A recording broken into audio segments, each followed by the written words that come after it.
Salut à tous, c'est Nico, bienvenue dans le 64e épisode. Dans cette vidéo, je vais vous montrer un tutoriel très rapide sur l'intégration d'un bouton j'aime de Facebook sur son site internet. Alors cette intégration, moi je l'ai faite sur le site 365-jour.fr avec un bouton tout simple qui indique le nombre de personnes qui aiment la page de 365 jours et une intégration un peu plus évoluée qui affiche celui-ci les photos donc des personnes qui aiment, donc cette fois-ci la page de la ville. Et Facebook limite l'affichage des photos uniquement à soi, donc sa photo personnelle si on aime la page, et la photo des amis sur Facebook. Alors vous verrez, c'est super simple d'intégrer ça, et on peut aussi intégrer un affichage un peu plus évolué, comme ici je l'ai fait dans le panneau latéral. Alors pour faire ça, vous verrez, il y a juste un bout de code à rajouter sur sa page web, donc je ne vais pas le faire devant vous, je vais juste montrer où est-ce que on peut trouver l'information pour rajouter ce bout de code. Donc je vais ouvrir une nouvelle page et aller sur le site developers.facebook.com. Alors developers avec un seul L, un seul P. Donc ici on arrive sur la page d'accueil pour les développeurs, et je vais aller dans documentation et ensuite Core Concepts. Et là, je vais avoir une liste de plusieurs informations. La première qui va m'intéresser, c'est Social Plugins. Et c'est là que je vais retrouver donc le bouton j'aime, mais également le flux d'activités, les recommandations, etc.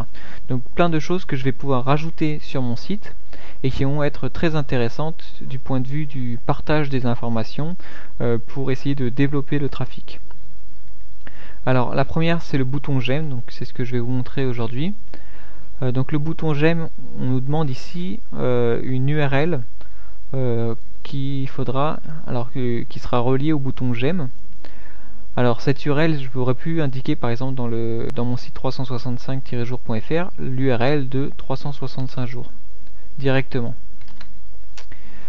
Ce qu'il y a, c'est que moi j'ai voulu lier ce bouton là à la page Facebook, à ma page Facebook qui s'appelle facebook.com/365 jours.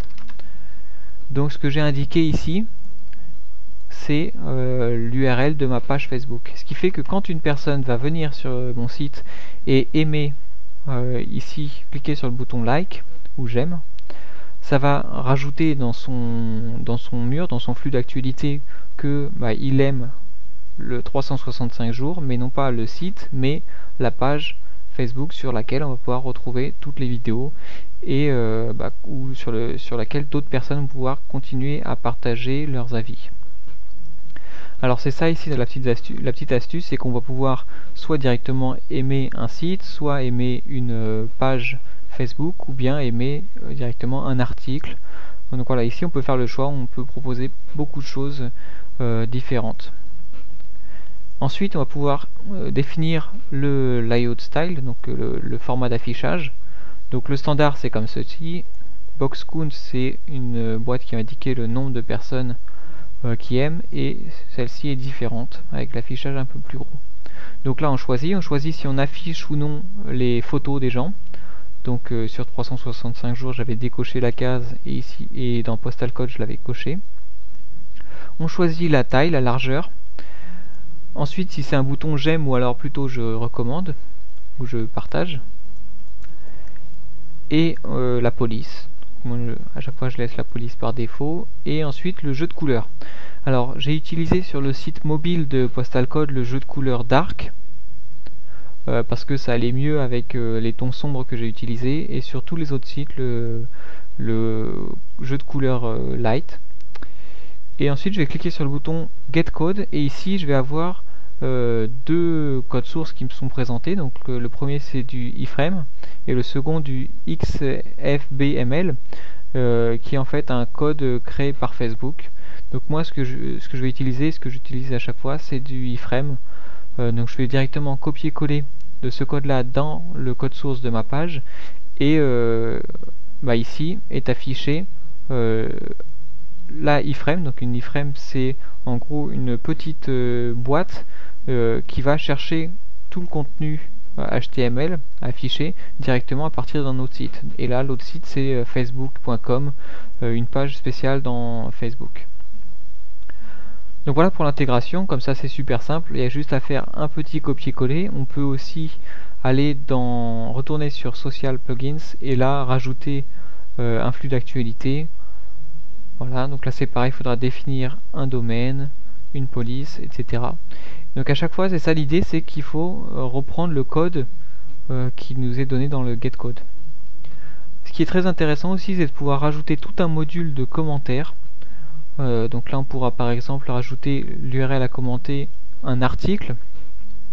Donc j'aurais pu le faire par exemple sur le site 365 jours en liant ici dans chacun de mes articles, en greffant ce plugin de commentaires Facebook. Voilà, mais ça demande donc pour chaque personne qui souhaite commenter un article d'être enregistré, donc d'avoir un compte sur Facebook et de bien vouloir se connecter sur son compte au moment de commenter l'article. Donc voilà, mais c'est très intéressant du point de vue de la viralité vu que ça va ensuite apparaître sur son mur Facebook et donc ça va permettre à ses amis de voir que il a commenté cette page. Donc c'est ça qui peut être vraiment intéressant. Donc comme vous le voyez, le fait de rajouter un petit bouton ou des boîtes spéciales Facebook sur son site, c'est super simple à mettre en œuvre et ça peut aider dans le développement de son site web. Dans la prochaine vidéo, je vous montrerai le protocole Open Graph qui permet de mettre en forme les informations qui seront présentées sur les flux d'actualité des gens une fois qu'ils auront cliqué sur le bouton j'aime ou partager présent sur notre site internet. Donc je vous dis salut et à bientôt.